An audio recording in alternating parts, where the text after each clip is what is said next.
शिवपाल से किया वादा पूरा करेंगे अखिलेश। चाचा के बाद उनके बेटे को भी मिलेगा टिकट। शिवपाल यादव को बदायूं से बनाया उम्मीदवार, अब आदित्य यादव का रास्ता हुआ साफ। शिवपाल लोकसभा चुनाव जीते तो आदित्य यादव को जसवंत नगर सीट से मिलेगा टिकट।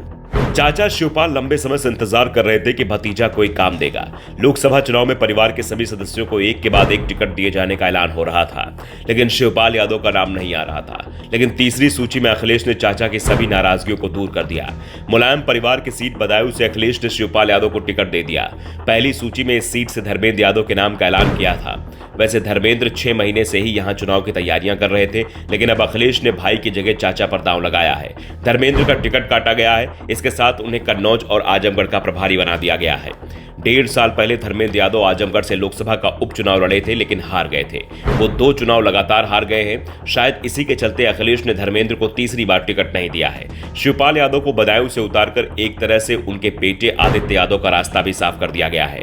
दरअसल शिवपाल अपने बेटे आदित्य के लिए लोकसभा टिकट की दावेदारी कर रहे थे, लेकिन अखिलेश ने शिवपाल को ही टिकट दे दिया है। शिवपाल जसवंत नगर सीट से विधायक है और यह भी साफ है कि शिवपाल लोकसभा चुनाव जीते तो जसवंत नगर सीट खाली कर देंगे और शिवपाल की सीट पर आदित्य यादव चुनाव लड़ेंगे तो आसानी से जीत भी जाएंगे। शिवपाल भी चाहते हैं कि आदित्य की राजनीति की शुरुआत किसी सुरक्षित सीट से हो। दरअसल शिवपाल तो आदित्य को 2022 में ही विधानसभा चुनाव में उतारने की तैयारी कर रहे थे, लेकिन अखिलेश यादव ने उस समय परिवार से सिर्फ शिवपाल को ही टिकट दिया था। ये वो दौर था जब चाचा भतीजे के बीच टकराव चल रहा था, लेकिन मैनपुरी सीट पर हुए उपचुनाव ने चाचा भतीजे के रिश्ते पर जमी बर्फ को पूरी तरह से पिघला दिया और अब अखिलेश ने चाचा को बदायूं से उतारकर साफ कर दिया है कि उनका रोल सपा में महत्वपूर्ण रहेगा। दूसरी ओर यह भी कहा जा रहा है कि स्वामी प्रसाद मौर्य की बगावत के चलते अखिलेश को बदायूं से उम्मीदवार बदलना पड़ा है।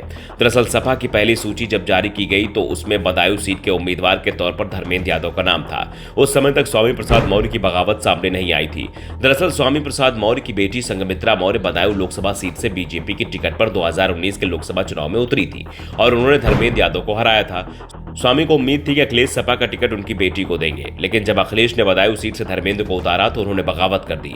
कहा जा रहा है कि बीजेपी से संघमित्रा का टिकट सुरक्षित रहे, इसलिए स्वामी प्रसाद मौर्य ने बगावत की है। ऐसे में दावा भी किया जा रहा है कि सपा के किले में सेंधमारी के लिए बीजेपी एक बार फिर से संघमित्रा पर दांव खेल सकती है।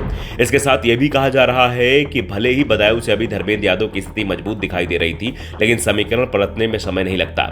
ऐसे में अगर बीजेपी ने संघमित्रा मौर्य या फिर कोई अन्य इसी प्रकार के मजबूत उम्मीदवार पर दांव लगाती है तो धर्मेंद्र यादव के लिए मुश्किलें बढ़ सकती थी। इसलिए अखिलेश ने शिवपाल को उतारकर साफ कर दिया है कि वो सीट खोने का जोखिम नहीं उठा सकते। शिवपाल यादव के जरिए अखिलेश यादव बीजेपी को भी साफ संदेश देना चाहते हैं कि उनका परिवार एकजुट है। पिछले दिनों यूपी विधानसभा बजट सत्र के दौरान सीएम योगी आदित्यनाथ ने अखिलेश यादव पर जोरदार तंज कसा था।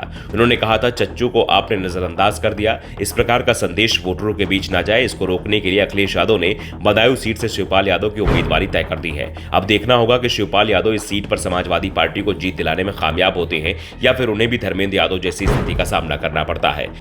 Bureau report, the such India.